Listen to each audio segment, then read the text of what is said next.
ان تمام صفات کا مالک ہوگا وہ بہترین مومنوں میں شامل ہوگا۔ میں اس کی ہیڈنگ جو کہ آپ ڈالیں گے، اللہ کا خوف، تلاوت قرآن، اللہ پہ توکل، نماز کی پابندی، اللہ کی راہ میں خرچ، یہ وہ 5 پوائنٹ ہیں جن کو آپ لکھ کر اس مختصر اپنے آنسر کا جواب دے سکتے ہیں۔ مائی ڈیئر اسٹوڈنٹ، آپ کو اس سوال کے جواب کو لیندی کرنے کی قطعاً کوئی ضرورت نہیں ہے، آپ کا جواب ان 5 ہیڈنگز میں کمپلیٹ ہو جاتا ہے۔ ناؤ دوسرا سوال آپ سے کیا گیا ہے کہ سورۃ انفال میں مال غنیمت کی تقسیم کے بارے میں کیا حکم دیا گیا ہے، کہ مال غنیمت کیا ہوتا ہے۔ سب سے پہلے تو میں آپ کو یہ بتا دوں کہ مال غنیمت ہوتا کیا ہے۔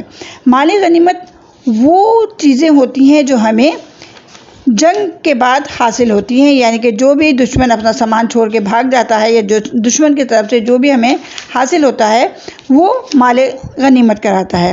اور ظاہری بات ہے مال غنیمت انہی لوگوں کا حصہ ہوتا ہے جو کہ اس جنگ میں شامل ہوتے ہیں اور بڑھ چڑھ کر اللہ کی راہ میں اپنی قربانی دے کر شہادت بھی حاصل کرتے ہیں، اور جو زندہ رہ جاتے ہیں ان کا حق ہوتا ہے کہ وہ مال غنیمت حاصل کریں۔ آپ کا MCQ میں نے بتایا تھا کہ مالی غنیمت پہ سب سے زیادہ جو حق ہے وہ اللہ اور اس کے رسول کا ہے، اور ظاہر بات ہے جب رسول کا ہے تو امت جو اس کی ہے وہ انہی پہ خرچ کرتے تھے۔ اس سوال کا جواب آپ کچھ اس طرح لکھیں گے کہ اللہ تعالیٰ نے سورۃ انفال کی آیت نمبر 41 میں یعنی کہ 41 میں مال غنیمت کے بارے میں ارشاد فرمایا ہے، اور جان رکھو کہ جو چیز تم سے کفار سے لوٹ کر لاؤ، یعنی کہ جنگ میں تمہیں جو بھی چیز کفار سے ملے اس میں سے 5واں حصہ اللہ کا اور اس کے رسول کا ہے۔ مطلب یہ کہ اس کے 5 حصے کیے جائیں گے، اور وہ 5واں حصہ جو ہوگا اللہ اور اس کے رسول کا اور اہل قرابت اور یتیموں اور محتاجوں اور مسافروں کا ہے۔ یعنی کہ اس 5ویں حصے میں اللہ اور اس کے رسول اور اہل قرابت یعنی کہ جو بھی حضور صلی اللہ علیہ وسلم کے عیال میں سے ہیں ان کو، یتیموں کو اور محتاجوں کو اور مسافروں کو ملے گا۔ اوکے، آپ کا تیسرا پوائنٹ ایک ہے 5واں حصہ جسے عربی میں خمس کہتے ہیں کہا جاتا ہے، اس کے پھر 5 حصے کیے جائیں گے، یعنی کہ 5واں حصہ تو ہو گیا لیکن پھر بھی اس کے 5 حصے کیے جائیں گے۔ ان میں سے ایک رسول کا حصہ ہوگا، صحیح ہے،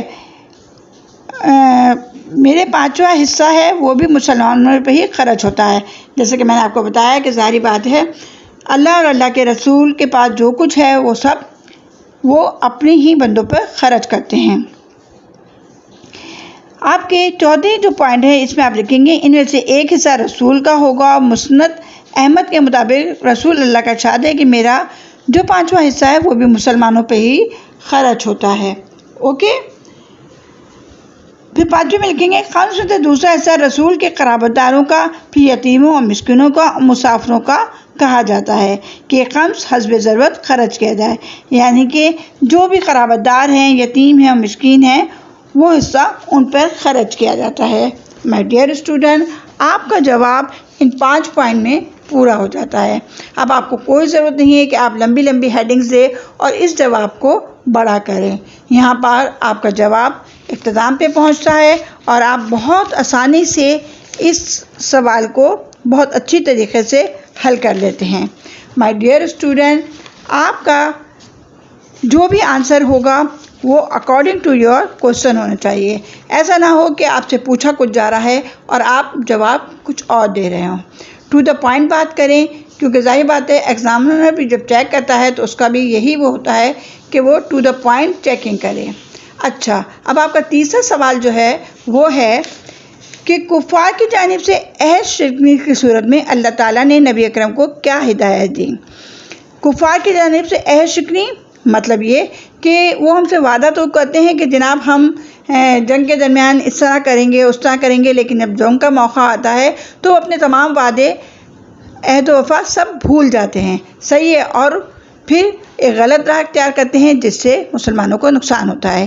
اس کا جواب آپ کچھ اس طرح دیں گے۔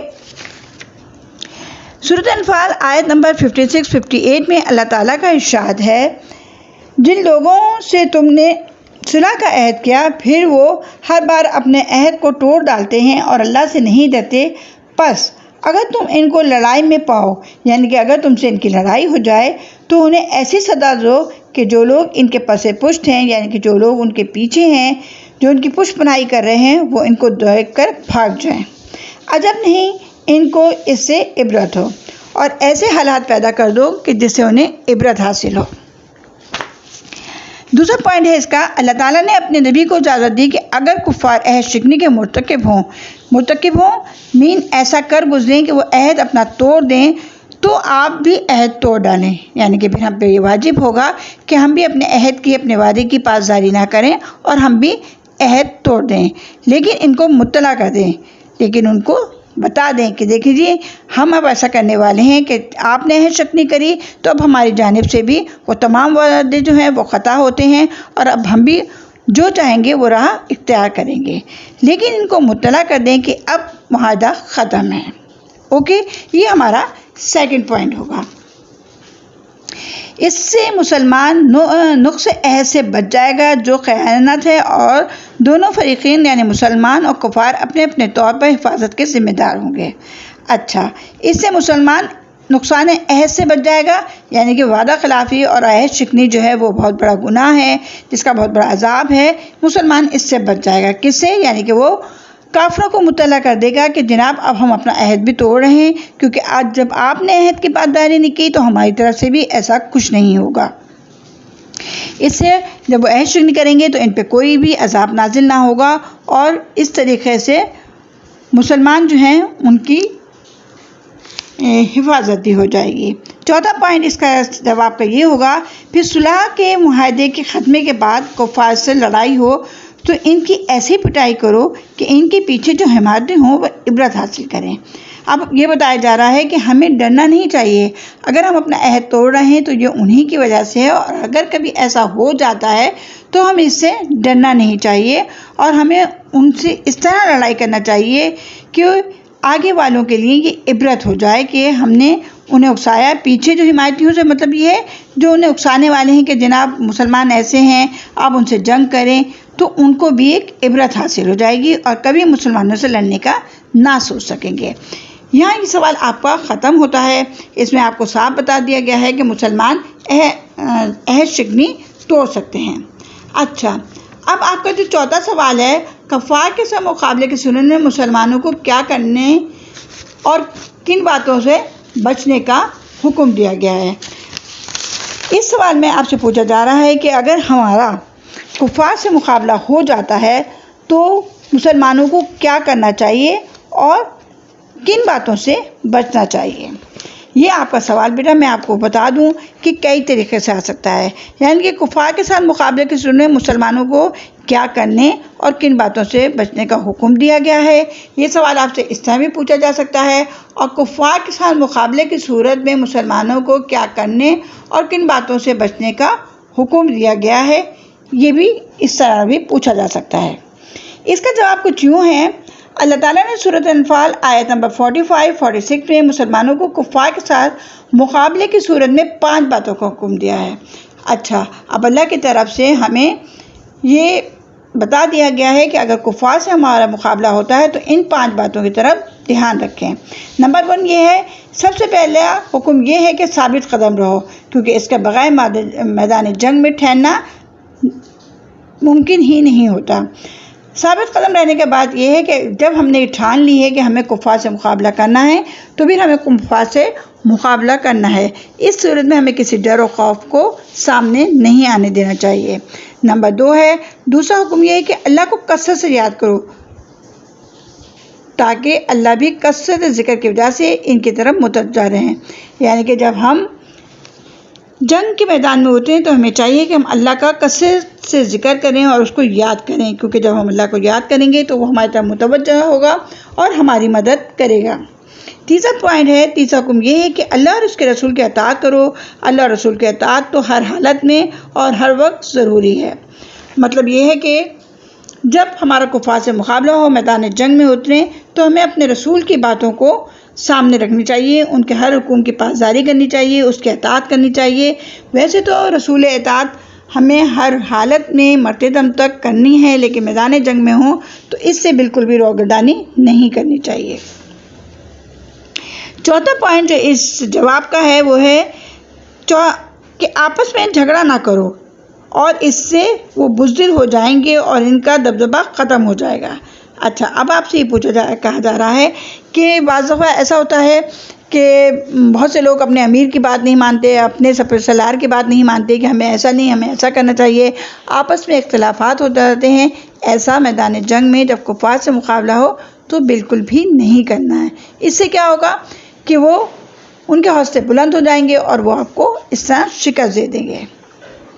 پانچواں جو اس جواب کا پوائنٹ ہے وہ یہ ہے کہ صبر کرو، یعنی جنگ میں کتنی بھی شدت ہو یا کٹھن مرحلہ سے گزرنا پڑے، صبر کا دامن نہ چھوڑیں۔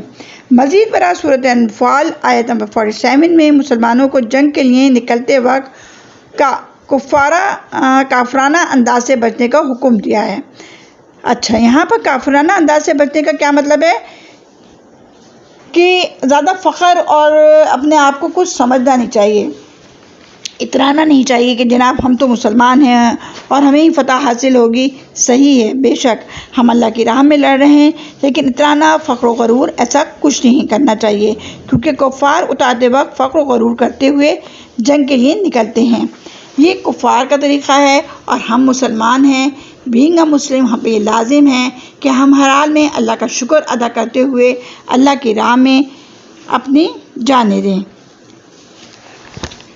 آپ کا نیکسٹ کویشچن جو ہے وہ جہاد کے بارے میں ہے کہ جہاد کی تیاری کے لیے کیا حکم دیا گیا ہے۔ اللہ تعالیٰ نے سورۃ الانفال میں جہاد کی تیاری کے بارے میں کیا حکم دیا گیا ہے کہ جہاد کی تیاری ایک مسلمان کس طرح کرے۔ اس کا جواب آپ کچھ اس طرح دیں گے۔ سورۃ الانفال آیت نمبر 49 میں اللہ تعالیٰ کا ارشاد ہے، جب منافقین اور وہ لوگ جن کے دلوں میں مرض تھا کہتے تھے کہ ان لوگوں کو ان کے دین نے خبط میں مبتلا کر دیا ہے، اور جو شخص اللہ پر بھروسہ رکھے تو اللہ غالب اور حکمت والا ہے۔ مطلب یہ ہے کہ ہمیں کفار کی باتوں کو جھوٹا ثابت کرنا ہے۔ دوسرا یہ ہے، مدینے کے منافقین اور مشرکین آپس میں باتیں کرتے تھے کہ مسلمان مشرکین مکہ سے کیسے مقابلہ کریں گے، کیونکہ ان کی تعداد بھی کم ہے اور ان کے پاس اسلحہ بھی نہیں ہے۔ یہ اس قسم کی باتیں کفار کی جانب سے ہوتی تھیں۔ اب اس کا جو جواب ہم دیں گے کہ اللہ تعالیٰ نے کفار کو عہد شکنی کے بارے میں جہاد کی تیاری میں اللہ تعالیٰ کا کیا حکم ہے۔ اس کا پہلا پوائنٹ ہے کہ سورۃ الانفال آیت نمبر 60 میں اللہ تعالیٰ کا ارشاد ہے، اور جہاں تک ہو سکے زور سے اور گھوڑوں کے تیار رکھنے سے کلگے مستعد رہو، کیونکہ اس سے اللہ کے دشمنوں اور تمہارے دشمنوں اور ان کے سوا اور لوگوں پر جن کو تم نہیں جانتے اور اللہ جانتا ہے ہیبت بیٹھتی ہے، اور تم جو کچھ اللہ کی راہ میں خرچ کرو گے اس کا ثواب تم کو پورا دیا جائے گا۔ اللہ کی راہ میں کیا خرچ کرنا ہے؟ اس میں جان بھی ہو سکتی ہے، مال بھی ہو سکتا ہے، سب کچھ شامل ہے، اور تمہارا ذرا نقصان نہیں کیا جائے گا۔ یہ آپ کو واضح طور پر بتا دیا گیا ہے کہ جب جہاد کے لیے حکم ہو اور ہم گھوڑوں پہ بیٹھ جائیں تو ہمیں بالکل تیار و مستعد رہنا چاہیے، کیونکہ جب دشمن دیکھے گا کہ ہم اس طریقے سے تیار ہیں تو اس پہ ایک ہیبت طاری ہو جائے گی، وہ ڈر جائیں گے۔ صحیح ہے، اور اس سلسلے میں ہمارا جو بھی نقصان ہوتا ہے یا اللہ کی راہ میں ہم جو بھی خرچ کرتے ہیں اس کا ہمیں پورا ثواب ملے گا۔ اس وقت تیر اندازی بہت بڑی جنگ فن تھا اور گھوڑے بھی جنگ کے لیے ناگزیر تھے، لیکن اب ان کی جنگی اہمیت اور فائدت باقی نہیں رہی ہے۔ آج کل کے جنگی ہتھیار مثلاً میزائل، ٹینک، بم، جنگی جہاز اور بحری ابزار وغیرہ کی تیاری ضروری ہے، کیونکہ جو قوم اپنے دفاع سے غافل ہوگی وہ اپنی آزادی پر بھی قابو نہیں رکھ سکتی۔ مائی ڈیئر اسٹوڈنٹ، آپ کو یہاں بتا دیا گیا ہے کہ جہاد کی تیاری کے لیے کیا کچھ ضروری ہے۔ ہمیں مستعد رہنا ہے اور ہر حال میں جنگ کرنی ہے۔ سورۃ انفال میں اللہ تعالیٰ نے ہجرت اور نصرت کے بارے میں کیا باتیں ارشاد فرمائی ہیں۔ ہجرت اور نصرت کے مطلب کیا ہے کہ ہجرت ہمیں ایک جگہ سے اگر دوسری جگہ جانا پڑے تو ہمیں کیا کرنا ہے، اور نصرت یعنی کہ ہمیں جو کوئی خوشخبری ملتی ہے اس کے بارے میں کچھ باتیں ارشاد فرمائی ہیں۔ اس کا جواب ہم اس طریقے سے دیں گے۔ سورۃ انفال آیت نمبر 72 میں اللہ تعالیٰ نے ہجرت اور نصرت کے بارے میں درج ذیل باتیں ارشاد فرمائی ہیں۔ جو لوگ ایمان لائے، ہجرت کی اور اللہ کی راہ میں اپنے جان و مال کے لیے لڑے، یہ صحابہ کا وہ گروہ ہے جو مہاجرین کہلاتا ہے۔ یہ فضیلت سر فہرست ہے۔ جن لوگوں نے مہاجرین کو پناہ دی اور ان کی مدد کی وہ انصار کہلاتے ہیں۔ جب مکہ سے مدینہ جب ہجرت ہوئی تھی تو مہاجرین کے پاس رہنے کے لیے کوئی جگہ نہیں تھی، تو وہ لوگ جو آگے بڑھے تھے اور مسلمانوں کی مدد کی تھی وہ انصار کہلاتے ہیں اور ان کو فضیلت حاصل ہے دوسرے درجے پر۔ صحابہ کرام کا تیسرا وہ گروہ ہے جو لوگوں مسلمان ہونے کے بعد اپنے ہی علاقے اور قبیلوں میں مقیم رہے۔ اللہ تعالیٰ نے فرمایا کہ جب تک وہ ہجرت نہ کر لیں تو آپ صلی اللہ علیہ وسلم ان کی رقابت سے کوئی سروکار نہیں۔ مطلب یہ کہ جب تک وہ ہجرت نہ کر لیں، جب تک وہ آپ کے قریب نہیں آتے، آپ سے اس کا کوئی سروکار نہیں۔ لیکن مشرکین کے خلاف اگر ان کو آپ صلی اللہ علیہ وسلم کی مدد کی ضرورت پیش آئے تو پھر ان کی مدد کرنی ضروری ہے، بشرطے وہ ایسی قوم کے خلاف مدد نہ مانگے جن سے تمہارے صلح یا جنگ کرنے کا معاہدہ ہو۔ مثلاً حضور صلی اللہ علیہ وسلم کو یہ بتا دیا گیا، یہ ارشاد فرما دیا گیا کہ تمہارے لوگ یعنی کہ مسلمان جب ہجرت کر کے آئیں اور وہ تم سے مدد مانگے ایسی قوم سے جنگ کے لیے جن سے آپ کا صلح کا معاہدہ نہ ہو، تو آپ ان کو اجازت دے سکتے ہیں، لیکن اگر جن سے صلح کا معاہدہ ہو چکا ہے ایسی صورت میں آپ ان کی کوئی مدد نہیں کر سکتے۔ ان مسلمانوں کی مدد کی جائے، معاہدے کی پاسداری ضروری ہے۔ پانچواں پوائنٹ جو اس سوال کا ہوگا وہ یہ ہے، اللہ نے مہاجر انصار کو سچے مسلمان قرار دیا اور ان کے لیے مغفرت اور عزت کی روزی کی بشارت دی۔ وہ لوگ جو کہ ہجرت کرتے ہیں ان کو اللہ کی طرف سے ایک خوشی کی خبر ہے کہ ان کی مغفرت ہوگی اور عزت کی روزی ان کو ملے گی۔ مائی ڈیئر اسٹوڈنٹ، آپ کی سوالات جو کہ ماڈل ٹیسٹ پیپر میں مختصر سوالات کی صورت میں آپ کو دیے گئے ہیں، ان کے جوابات میں نے آپ کو بتا دیے ہیں۔ اس کے علاوہ بھی مختلف چیپٹر کے جو مختصر سوالات ہیں آپ ان کو پورا دھیان سے دیکھیں اور اس کا جواب جو میں نے آپ کو جواب دکھائے گئے ہیں، جو آپ کو لکھوائے گئے ہیں، جو میں آپ کو ریڈ کر کے سمجھا کے بتا رہی ہوں، اسی انداز میں دینے ہیں۔ زیادہ لیندی کوسچن اور بڑی بڑی ہیڈنگس وغیرہ کا مختصر سوالات میں کوئی بھی کام نہیں ہوتا۔ My dear student, I hope کہ آپ یہ جو ماڈل ٹیسٹ پیپر آپ کو سمجھائے جا رہے ہیں اور بتائے جا رہے ہیں، سالو کروائے جا رہے ہیں، ان کو اچھی طرح یاد کریں گے اور اپنے ٹیسٹ کو